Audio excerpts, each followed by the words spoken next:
Hello world, this is Americana and I'm your host, Willie Montague. You already know we don't tiptoe around here. The truth, we tackle it head on. This is a show that is not for the weak. So stay tuned today. We definitely have a show for you all right here on Americana.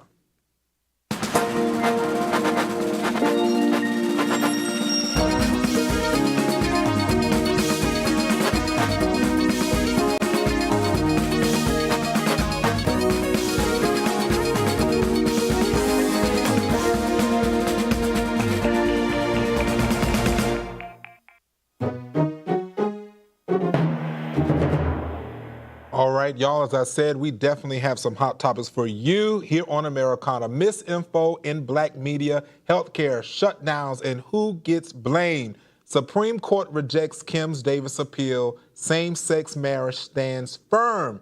And then the future of work, how AI is shaping jobs and skills. Later on, we're going to be joined by Melissa Hall, who will not mind telling it like it is as we have these conversations. We got a lot coming on today's episode. But before we plug into that, you already know what time it is. Let's get into Willie's Take.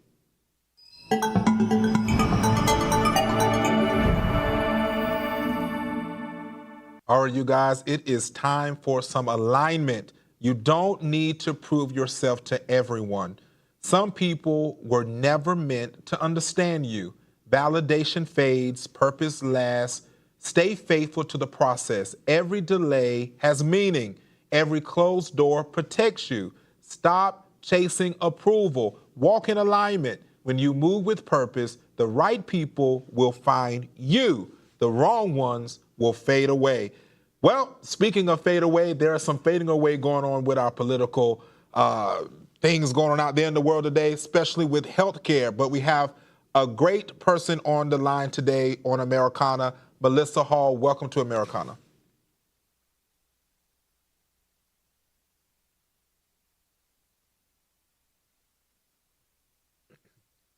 So as we'll get in there, are you able to hear us?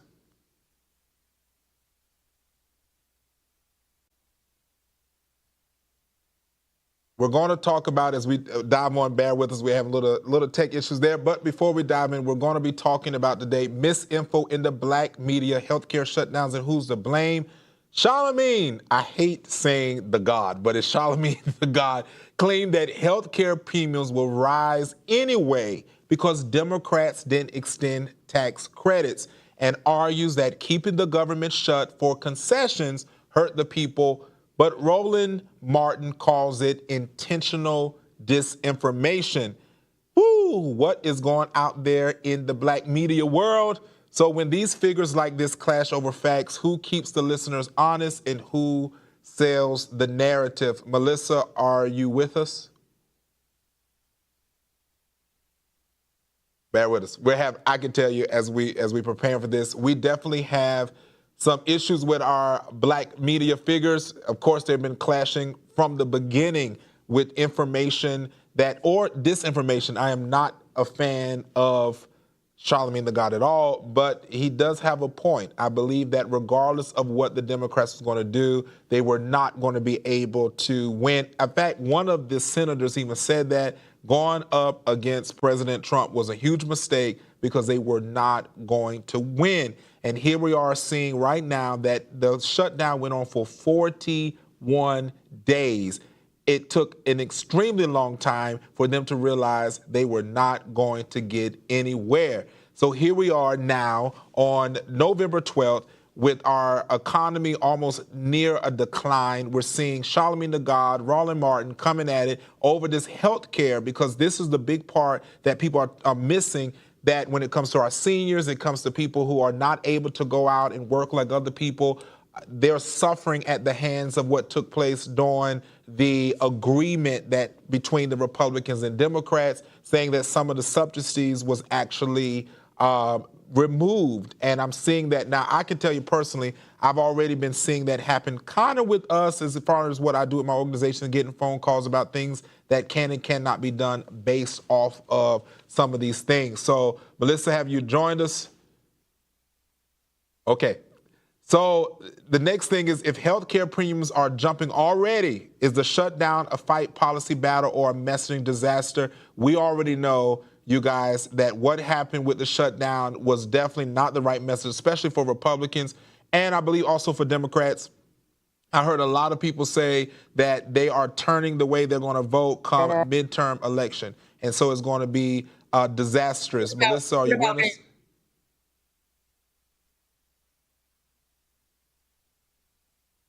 Okay, I heard we are in there. All right, so thank you, Melissa, for joining us. We're talking about what happened with Charlamagne Tha God and Raleigh Martin. If you just want to dive in while we're in that conversation about basically what is your feedback or your point of view with that conversation of healthcare? Sure. On the respect to healthcare and the overall situation, I learned one thing from my dad, and it is always to never try to manage people's relationships. Okay. So as unfortunate as that is, I do have to say that Charlamagne, I do believe that he comes from a good place, although some people might tend to argue with that. However, he was wrong. He was wrong. He stated that premiums are already high. The rates are locked in for a year. It's no reason for the Democrats to keep holding out in this whole fight against healthcare. But he is actually very wrong.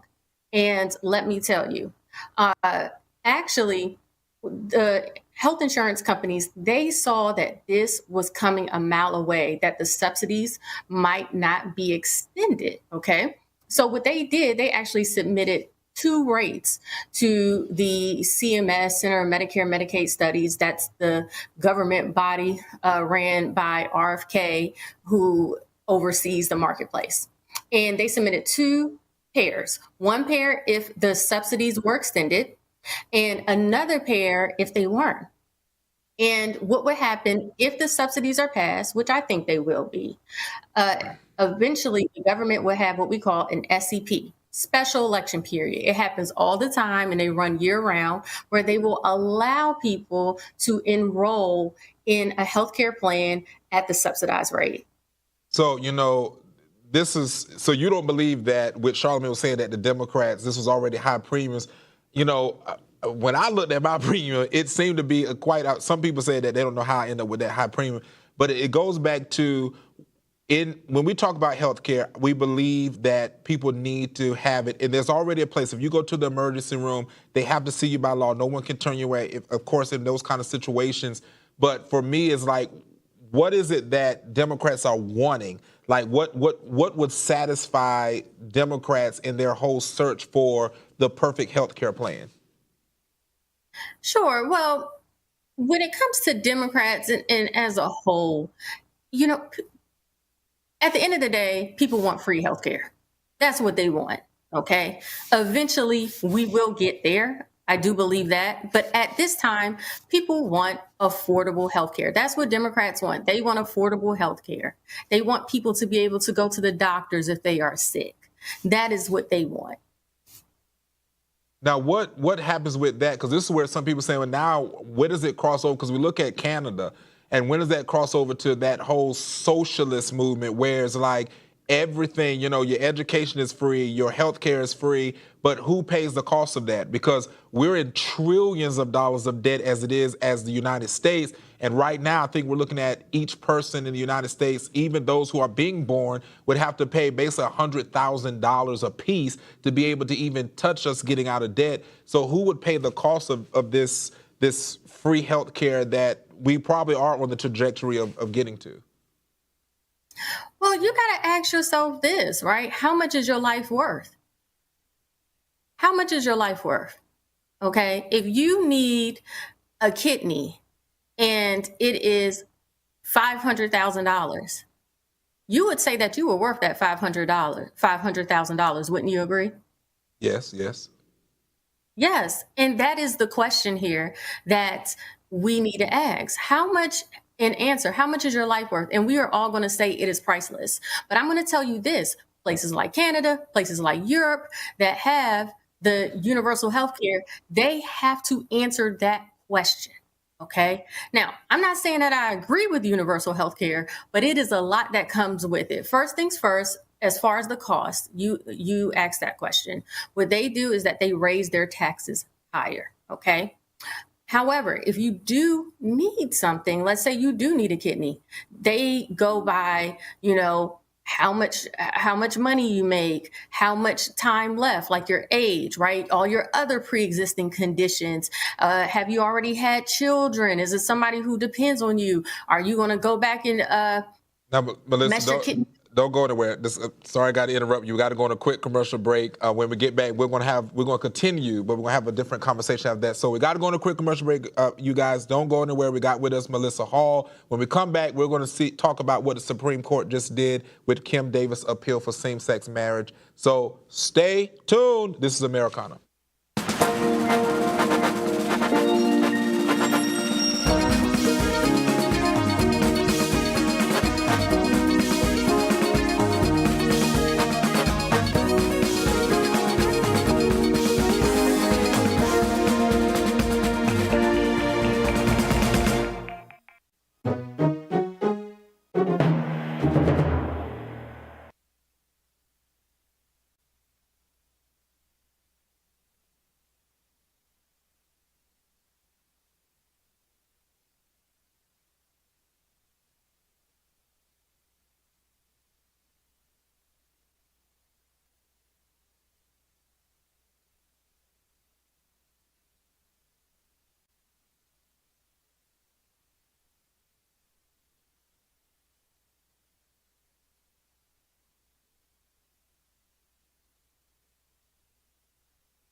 All right, everyone, welcome back to Americana. Let's get into a heated discussion. I'm trying to frame this in the right way so people don't be coming to my inbox.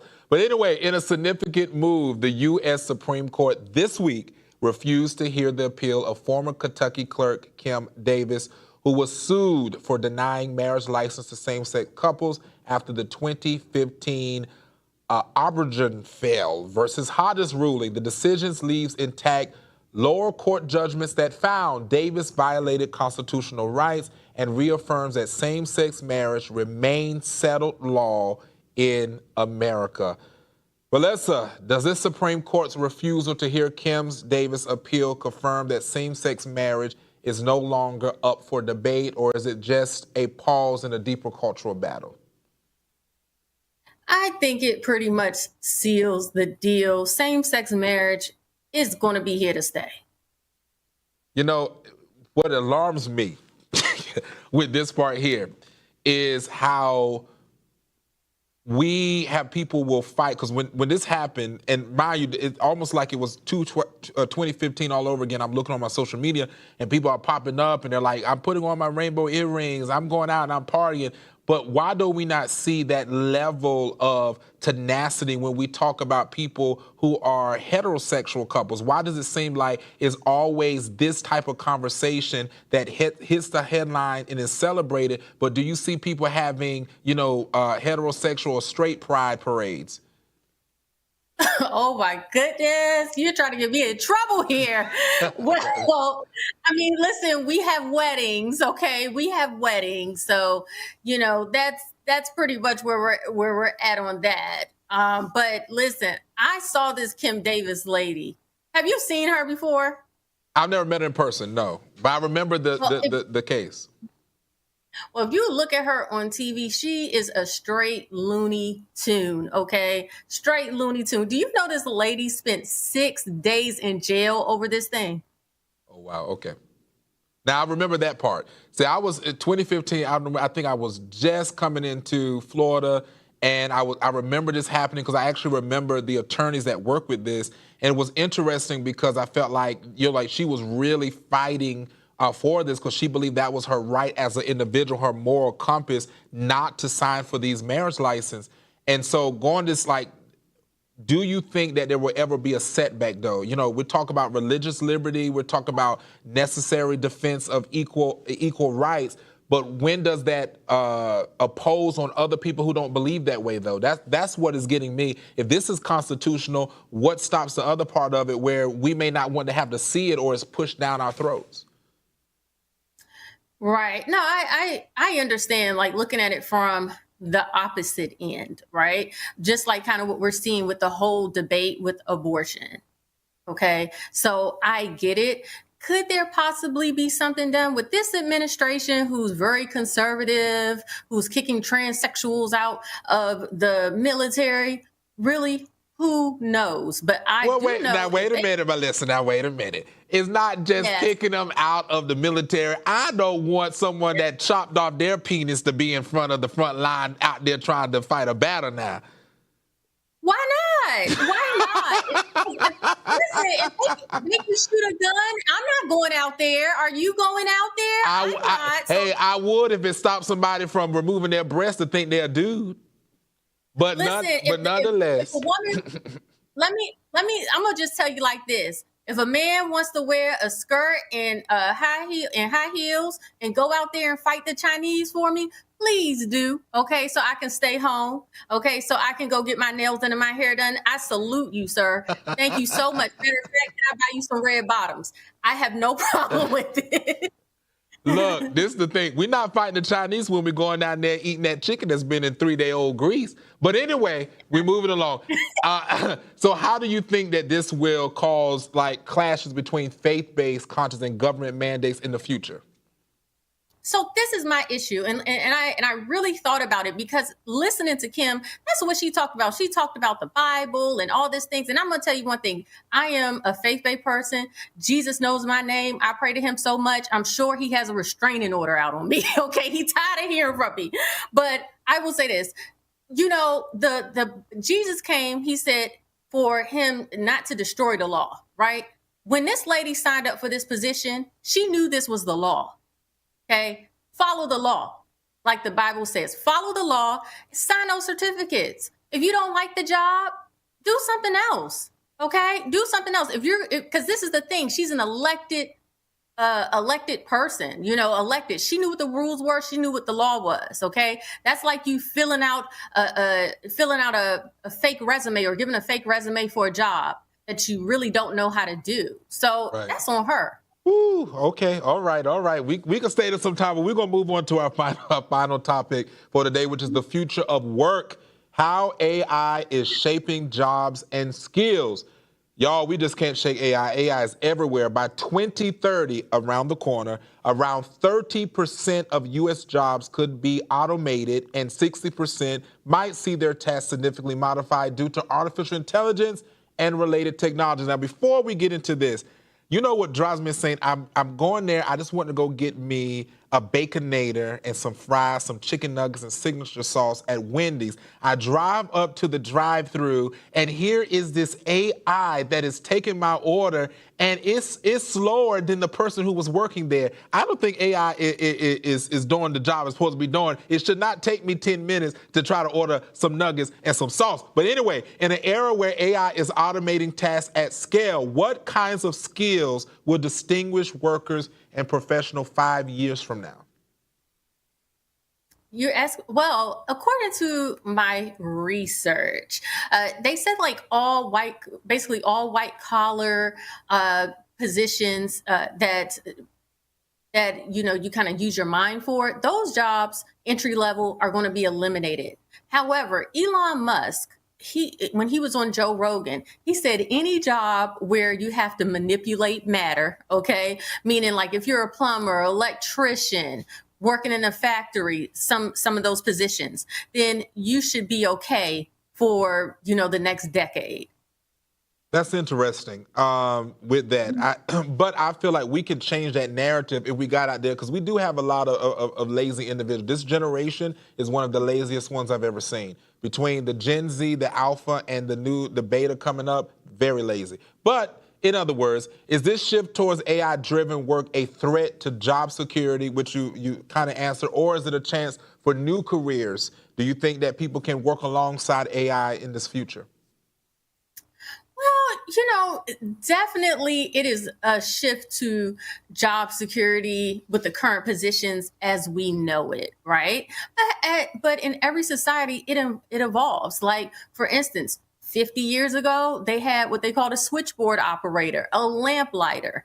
They don't have those jobs anymore. Okay. You have your cell phone, you got electricity. And I just think like what we're going through right now is a revolution, and people have to develop new skills. That's just what it is. And during my research for this episode, I looked up what jobs are surging right now.